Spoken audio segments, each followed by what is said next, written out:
It's great to have you here on the Clark Howard Show. You know, our mission is to serve you with advice and information that empowers you so you make better financial decisions in your life. And I want to welcome you to Friday. And this is the day each week when I get to hear from you how I messed up. And I appreciate so much that you take the time to post in our Clark Stinks segment. And later, wow, tourism has boomed over the last few years, particularly nowhere more than in Europe. And there's some stuff happening now that to me is a marketplace signal about where you should think about for your next vacation. And I'll fill you in later. But now it's time for you to fill me in on how I have messed up. I should have never encouraged you to speak. You must think I'm pretty stupid. You should be ashamed of yourself. Well, maybe I'm wrong. Maybe I'm wrong. Maybe you're right, pal. Okay, Clark, this one was a very common one, and it's important, I think, for us to fix it. Clark, Okay. Maybe I'm the stinky one here, but this is important for me to clarify. I think 529 reimbursement is required by the end of the same calendar year that the education costs were incurred. At the end of your show, you said there was no deadline. You can reimburse at any point in the future. Please correct me if I'm wrong, and I hope I am, and thanks for your great advice. I started 529s for each of my 3 still young children as newborns. Aaron. Aaron, thank you. And how incredible that you started at age 0 for each of your kids. That's amazing discipline. All right. And he's correct from what I read, and the other people were correct. I thought that rule had changed, so I'm wrong. That's what I read. I looked it up when I saw these questions, and everything I found said that the IRS guidelines say that you should be reimbursed in the year the expense occurred. Okay, I've got some work to do. I will check as well. Thank you for checking that, because my understanding was that was a guideline that had changed. And obviously, I'm from outer space, so maybe I don't know. Maybe all the things I read were wrong. That's why this is so great. Yes, the beauty. And I thank each of you for posting about this, because I would have kept saying that if you hadn't posted. And if I find anything different, we'll revisit it. But yes, that's why we do Clark Stinks. The recent article on how much is too much when it comes to retirement savings states you can figure that out, that every 10 years your purchasing power will drop by 40 to 50%. And that's a quote from you. So $10,000 would be the equivalent buying power of maybe $5,000 or $5,500 per month 20 years from now. So it's not as much money as you would think. That's the end of the quote. If it drops 40 to 50%, you need to include compounding for 20 years. The equivalent is somewhere between $2,500 and $3,600, not $5,000 to $5,500. Steve. Yeah, and Steve, that was off the cuff, and I think I was being hyperbolic in that. So the important thing to know is that let's say some pensions are inflation adjusted, some are not. And what seems like a really, really wonderful pension benefit today is not nearly as wonderful 2 decades later because of the compounded effects of annual inflation. Think about this. Right now, it's supposed to be great news that our inflation rate is down to 2.5%. Well, if you look at the compounded effect over a 2-decade period of just 2.5% inflation per year, it greatly erodes your benefit. I was talking just trying to get the thought in people's minds as far as throwing numbers out. I was just trying to make the point, and there was no mathematical accuracy. But we're gonna correct the article. Okay, so just to make sure we're clear. Yeah, so I apologize for just throwing things to the wind like that.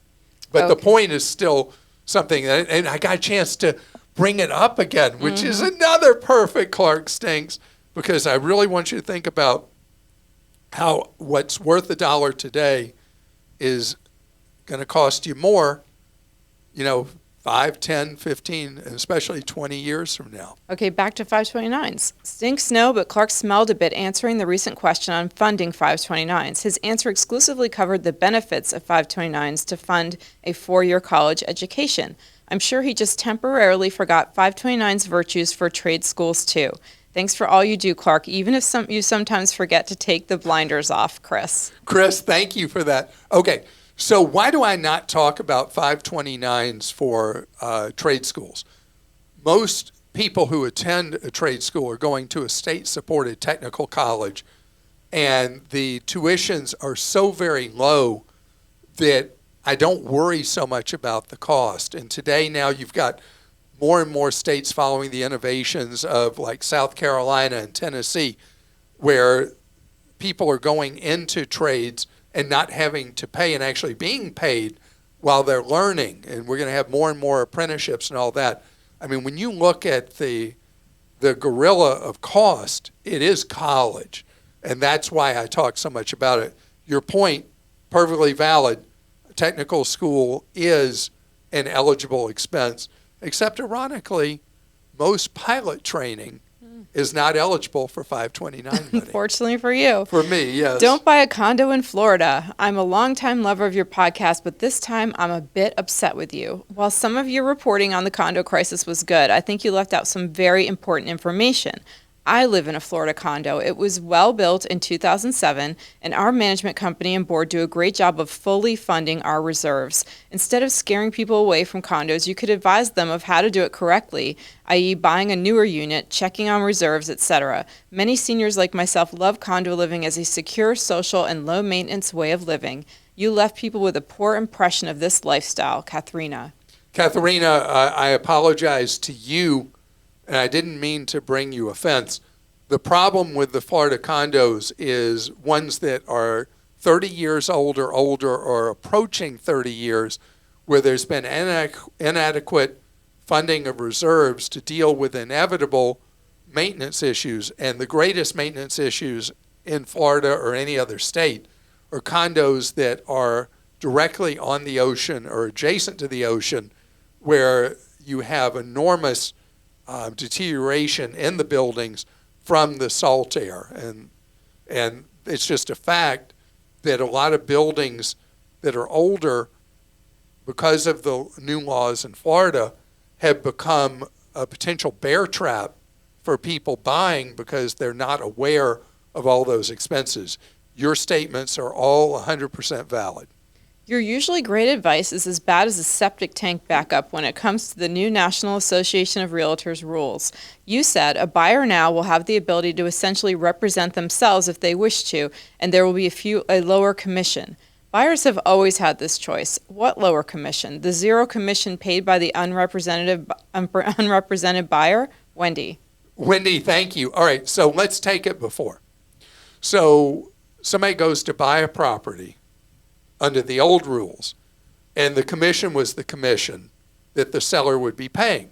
So if you came in unrepresented, there was no savings to the seller and no incentive to cut the price a few percent in the case that there was no buyer's agent coming in. Now, under the new system, a seller will sign a listing agreement with an agent, depending on the conditions in the marketplace. That will usually be 2.5% to 3%. If somebody comes represented, that representative, ultimately, you sign a representative agreement with the buyer's agent under the new rules, and you will be agreeing to pay an agent whatever it is for taking you around, advising you, and keeping you out of harm's way buying a property. So that amount you will agree to pay up front. Now, it doesn't mean that in the negotiations between buyer and seller that the seller won't end up picking up that percent, but the process has changed. Do I recommend that somebody go in unrepresented? As a general rule, I don't like it. We don't buy properties all the time. You wouldn't do it, right? You'd be No, I represented. go represented. Yeah. And I think that there's real value to having somebody who really knows the market and understands the things you need to look out for and that is worth you paying them to do. Baby Clark. Oh, a few people have been calling you that lately. Baby Clark. Because I talked about that's what I'm called by my family. I must say you have a slightly stale odor when you go around and brag about how good your emails are, like Clark Deals, giving your listeners value for their money, then immediately segue into lecturing people about cutting out purchasing based on want and not need. I subscribe to your emails, including Clark Deals, and being the value shopper I am, I've taken advantage of a lot of the deals found there. But I must say, those are almost always wants and not needs. I have a bad habit of ordering items off the internet that are on sale. Then they sit in boxes in my home unopened for weeks, months, and on occasion, years. When my new wife moved into my house, she asked about all the unopened boxes, and I had to admit my issue with value buying things I don't really need. I've been a good saver over the years thanks to you, so I say this tongue-in-cheek, laughing at my own poor choices of buying things I don't need. But Clark Deals doesn't help my problem. Haha, I'll just keep deleting Clark Deals before I open it. Please don't do that. That hurts our open rate. just unsubscribe. You and your crew keep up the good work. You've made me lots more money over the years with your good advice than you've cost me in unnecessary value buying from Clark Deals, Chris. So, Chris, I mean, I talked about this recently when I was all excited. You know, I get in this zone where when I start talking about travel deals, I go berserk, right? I'm like, for people who know the old Crazy Eddie reference, I'm like Eddie Antar doing, yeah. Anyway, and then I say, well, you shouldn't spend money on wants that you can't afford. So it is obviously a conflict for all of us is when is encouraged consumption harmful and when is it not? And Chris, having things you purchased you didn't even open the boxes of, obviously that's when a bargain isn't a bargain, as you know. This is more of a Clark and Christa stink. While I appreciate your desire to promote EVs, I think that Tesla is the wrong company to spotlight. I'm not an Elon hater, but I do have some serious concerns about the company's commitment to safety. The NTSB has investigated several multiple car crashes, including the use of autopilot and full self-driving, and made recommendations for improvements in both the technology and Tesla's communication about its limitations. Tesla has refused to make any significant safety improvements to the technology. For example, they insist that simply using cameras as passive sensors is sufficient when the industry clearly has indicated that active sensors such as, I don't know if you say LiDAR, and radar, LiDAR and radar are far safer. The simple fact that they are using everyday consumers with no training as beta testers for full self-driving features is reckless. And they go on. I still enjoy the show. Mars. Oh, I'll say this. Mars always says there's plenty of other automakers that are making excellent EVs, and in fact, that are better than Tesla. Kia and Hyundai are heading out of the park on EVs, and Ford has done an awesome job with the Mustang Mach-E and the Lightning. So, Mars, since I started with the first misadventure of Autopilot in 2017 in a Tesla, I can tell you you're right. I was not even a beta tester, even though that's what they called me. I was an alpha tester because the second time I ever drove it on Autopilot, the thing started driving off the road. We are going to do an upcoming segment on the new technologies of cars talking to each other and stuff, too, that do make us safer. It's going to make the roads much safer. Obviously, Elon Musk is an unusual guy. And he does look at all of us as like part of his test group to speed up the process of getting to autonomous vehicles. And it's cost people's lives. I don't know that it's cost people more lives than if all of us driving on FSD, which is pretty incredibly amazing now. It really has gotten significantly better. I think it's also like version 25 or something. Mm-hmm. But it is much better.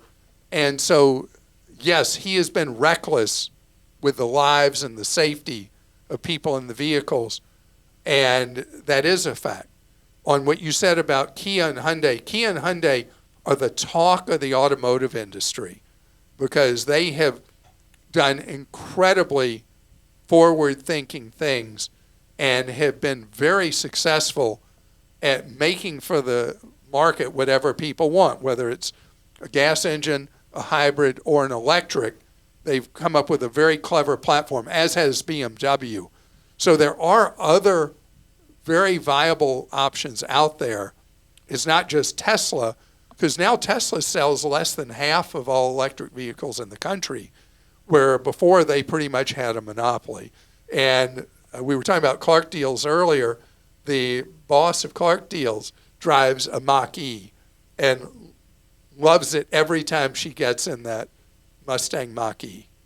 Underconsumption. So rather than fixing our economy and opportunity in this country, we can just have nothing and like it. I'm kidding, but overconsumption is not the problem. 30% inflation overall since 2020 is the problem, and things like insurance and taxes roaring up even more. And no, inflation is not going down. It is still far above the Fed target. We cannot tighten our belts even more. So what now, Brenda? Brenda, I've got to be careful here because we don't do politics on our show, and I know there's a lot of rhetoric going on, and with it being what I call silly season, election season. Inflation has absolutely come down to the economy itself is doing what's called normalizing. This same process is going on around the world as world economies were disrupted so much by COVID and supply chain disruptions and everything else. And we made some specific made in America mistakes that made inflation worse than it would have been a few years ago. And the damage is done. On the positive side, because of the labor shortages that existed over the last few years, wages for the average worker are now at a point where they have overcome, depending on where you live and what your personal financial situation is, we're pretty much even after a lot of pain with those higher prices. The overall trend with paychecks has, for most people, made it pretty much a wash. It would have been much better if we never had been through all that inflation, obviously. But the overall impact is disruption for us, and for some people, real hardship continues because you may be on a fixed income and your costs went up, but your income did not. For the typical American worker, costs went up and overall incomes went up, and we're pretty much at net zero on it. Tightening belts even more. Brenda, there's no doubt that there's roughly 20% of Americans that are really suffering financially. And I never would ever want to gloss over that and make light of it. I brought it up recently when I was talking about the financial problems of Dollar General, which had been such a superstar in retail for a long time and really got caught with its pants down, maintaining higher margins when they should have been cutting prices for their core shoppers. There are people suffering, but overall, our economy is the envy of the world. Let me tell you something. We are truly the envy of the world and how we're doing. Are we perfect? No way. Do we have it together in every way? Not a chance. There's many things in American society we can improve. But here's something I want to say to people who get into the whole political thing. Most of what makes an economy go has nothing to do with what goes on in Washington, especially in the short term. And Americans, as any other free enterprisers, adapt, react, and deal with the circumstances that happen in society, that happen in the world. And we have done that. We had terrible loss, tragic loss of life during COVID, but we do have it together. And I have great faith in my fellow Americans.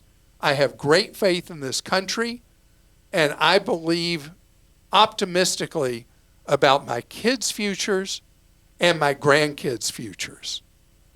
And that's something I believe not just in my heart, but I also believe it in my head.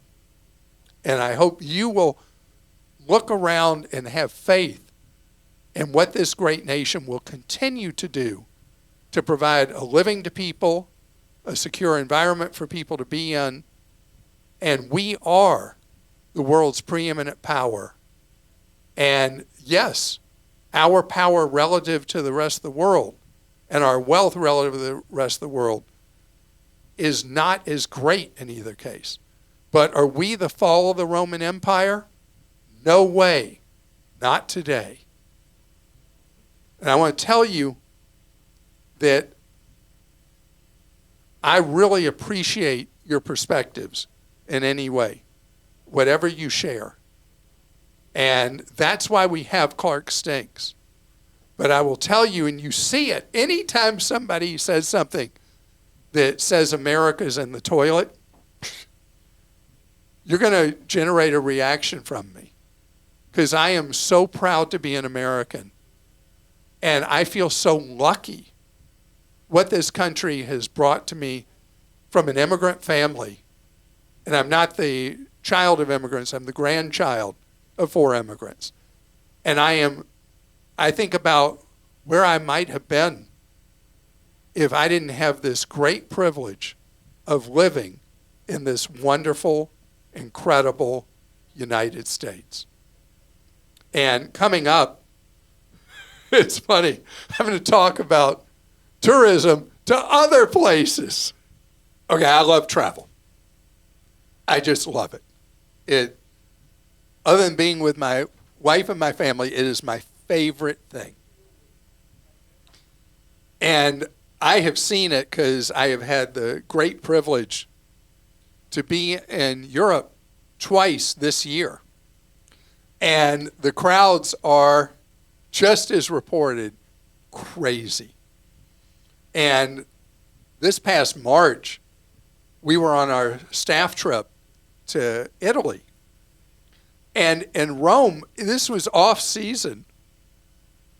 It was a joke. The crowds everywhere. And the Europeans have had enough of it. The people in Barcelona shooting water guns at tourists.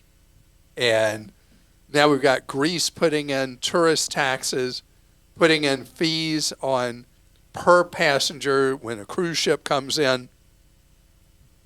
And this is a big issue, of course, across Italy, as I mentioned. And I think about in Cinque Terre, which is a wonderful place. Just, they don't want you to come right now. How it was so busy last summer and this summer that they had to have the tourists walk one direction. They had to turn the walking paths into one ways because of the hordes of people. And so Europe is being, what do you say when something's being loved too much? Whatever term you'd use. And the fares are dropping to Europe right now because airlines have added so many additional seats. And you're going to find much better fares than we've had over the last few years. I mean, there have been a lot of fares out of the Northeast to Europe for this fall in the 300s round trip. Elsewhere in the country in the 4s and 500s round trip. So the deals are there to get there. The hotels are expensive. The crowds are rough. So here's the thing. When people are zigging, you might consider zagging. There's a whole world out there. And I have a relative who's in Asia right now who loves going to Europe. And I convinced him to go to Asia. And much smaller crowds. He's having a great time. And they don't hate tourists. By the way, little secret. Most of the over-tourism in Europe is Europeans going to other parts of Europe. It's not us as Americans. We're just like piling on to all the travel within Europe. And so the benefit of this is you're going to get much cheaper hotels. You're going to get potentially better deals on flights going elsewhere. I was talking to this guy was asking me about going to South America, and we were talking about it, and And it was amazing. I helped him find a fare, and the fare was crazy cheap, much cheaper than fares have been. The hotels were really great prices. And so if you think about other places in the world, if you're trying to travel international, most Americans, most of what they think of when they go international, they go to the Caribbean or they go to Europe. And so if you think wider, this would be a great time to do so, because you may be rewarded with more tranquility, less hostility, and better deals. So, Christa, you also have been overprivileged with travel. Yes. You've been to the African continent, been to Australia, you've been to Asia. And why You've have been I to been able to South go to all America. those places? Well, of because you. no, Because you take your staff on a trip every year. That is well, you've the also absolute done answer. you've also done travel Not on your like own. you. Not. I mean, But it's all because of you. you've been to all these continents, and has there been any continent that stood out more than any other as your favorite? It's really hard to say a favorite, but I think my favorite staff trip. My favorite staff trip was South Africa, Cape Town, the safari, the whole thing. That was incredible. Also loved Australia, but I love everywhere. I'll go anywhere. I love everywhere I've been. Honestly, Europe's awesome, but yeah, the crowds sound brutal. Don't know if I'm ready to face that. So that's why look wider when you're planning a vacation. And remember, if you go southern hemisphere when it's cold in winter, going to Europe or northern Asia, going to Canada, whatever, what is it in the southern hemisphere? It is long days of sunlight, warmer weather. It's forever summer. All right, we'll go to some questions. Adam in Michigan says, my wife and I, both age 26, are expecting our first baby in 7 months. Congratulations to you. Could you offer some advice on the basic financial steps we should take to get ready for our baby? We already have a solid foundation with retirement and cash savings. Additionally, when is the right time to open education and savings accounts for our child to help them get ahead? Should we consider switching to a low-deductible health plan? Or if we expect to meet the $3,200 HDHP deductible, wouldn't that be the better option? So if you're not familiar, high deductible health plan is usually what you have if you have an HSA eligible plan. And Adam, first, congratulations to you. Second, I want you to get as much sleep as you can over the next 7 months. It doesn't work that way. You can't save it up. Because that is a bit of a shock when you have your first child. Is the sleep quotient becomes difficult for a while. I went 0 for 3 babies who really like to sleep well early in their lives. Oh, well. It's so fantastic that the two of you in your 20s, mid-20s, are rock solid on saving for retirement and having a good amount of cash. So what financial steps do you need to take? So I don't know what you're planning to do, if you are eventually going to have your child in daycare, you're going to do that sort of thing. I would want you to start saving additional money now that goes into an account for paying for child care expenses for your baby, because that's the one thing I find that couples having their first child are not prepared for, is how much child care does cost. And I mean, it is the one thing that hangs out there that is a big expense. Having a dedicated fund for that is what I would say, in addition to what you do already. On switching from the HSA eligible plan, you don't say that you're funding an HSA as part of a high deductible health plan. If the high deductible plan you're in is HSA eligible, you got a good chance you're going to meet that annual deductible anyway. But the HSA plan is incredible. It's the best savings vehicle we have, where you get an upfront deduction, the money grows tax-free, and you spend it tax-free for eligible medical expenses. that would be even a higher priority if your high deductible plan is HSA eligible. That would be a higher priority for me even than saving money for child care for your child. And congratulations again to both of you. Julia in New Mexico says, are you familiar with the new app called Upside? It's free and easy to use. And she mentioned that another talk show host promotes it. Okay, so we don't do any endorsements here, but this is an app that is not new. It may be new to you. It used to be called Get Upside. Yeah, and gosh, we first reviewed it years ago. Years and years ago. It's fairly easy to use. It is free. There's a little bit of work involved, but they've streamlined it. My big problem with it is that it may encourage you to not comparison shop, and you may chase the discount you're being offered here or there, not realizing that even paying the regular price somewhere else will be lower than the discounted price through the Upside app. So I'd say, yeah, use Upside. But if you use it, the downside to using it is if you just start going to wherever they're dangling a little discount to you, you miss the bigger picture, which is the price of what you're getting may in fact be lower elsewhere. As an example, one of the things on Upside is people buying gasoline, and often the retailers that are offering the discounts are major oil company stations.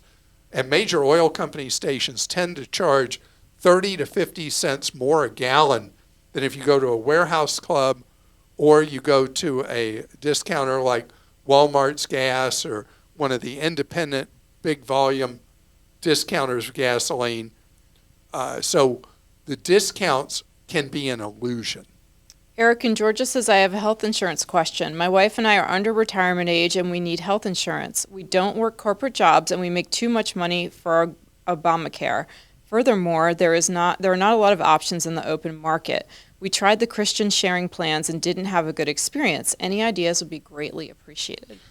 So the faith-based plans, just so you're aware, a religious organization can set up, under separation of church and state, can set up a healthcare funding co-op. It is not insurance, and the premiums are a tiny fraction of real health insurance, and it is based on people paying in, and the religious-based organization can choose what they will reimburse, what care will be provided, and things like that.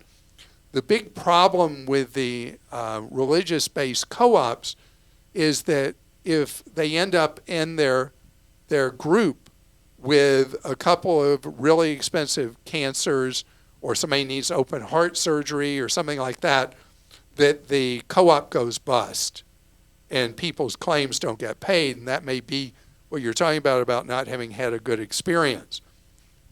You are eligible for a healthcare.gov plan, what people refer to as an Obamacare plan, even if you make too much money. What happens if you make too much money is you don't get a subsidy on your premiums. And then the shock of your life is how much health insurance costs if you're not getting an employer-based subsidy or you're not getting an Obamacare subsidy. I should point out a lot of those subsidies that came about, the big ones that came about during COVID, end in 25. So people that think insurance is a lot cheaper than it is may be in for a surprise in 25, unless Congress extends that. So for you, what I recommend is talking with a health insurance broker about what we were just talking about earlier, an HSA-eligible health plan. Entrepreneurs do really well with the high-deductible HSA-eligible plans. What happens is you're basically your own insurance company for several $1,000s a year in medical expenses. And then after that, the high-deductible plan steps in. And the reason a HSA plan is so key when you buy a high-deductible plan, is under an HSA eligible plan, there are tight rules where once you've met the deductible, the coverage goes from being non-existent to excellent. The other benefit of being in an HSA eligible plan is there are negotiated rates for the care you're paying out of pocket, where without the insurance, you're subject to the full fictional retail prices that only people without insurance are billed for. So I think that's the shopping I'd like you to do. You could start at healthcare.gov shopping for a high deductible HSA eligible plan. But in addition to it, talking with a health insurance broker, and no matter what that broker does, trying to get you to go into a non-compliant plan, don't fall for it. You want to go in a compliant plan. The brokers, sometimes, some brokers will push non-compliant plans because they pay them higher commissions for those. You want a compliant plan. What that means is the insurer can't say, oh, well, yeah, you have insurance, but it doesn't cover that. I mean, why did you think we'd pay for that cancer care? We're not doing that. That's why you want to make sure you're buying one that is compliant. But yeah, no doubt, Eric, health insurance costs a fortune because health care in the United States costs a fortune. Thank you so much for joining us today. It is the weekend here. Hope you have an absolutely wonderful weekend. You got some money question or whatever, we can help you on the weekend at Clark.com. Well, we can help you any day of the week, around the clock. And then you want to see bargains? Check out ClarkDeals.com. And we have our newsletters for both that are completely free. And remember this, we make it as easy to unsubscribe as to subscribe. So you subscribe to one of them, you're like, well, this is a waste of my time. Make it really easy for you to unsubscribe. But odds are you're not going to say this is wasting your time. You're going to say, wow, I'm glad I got this. This is saving me a lot of money or making me lots of money. But whatever, know what we're about. You learning ways to save more, spend less, and avoid getting ripped off. And see you next week.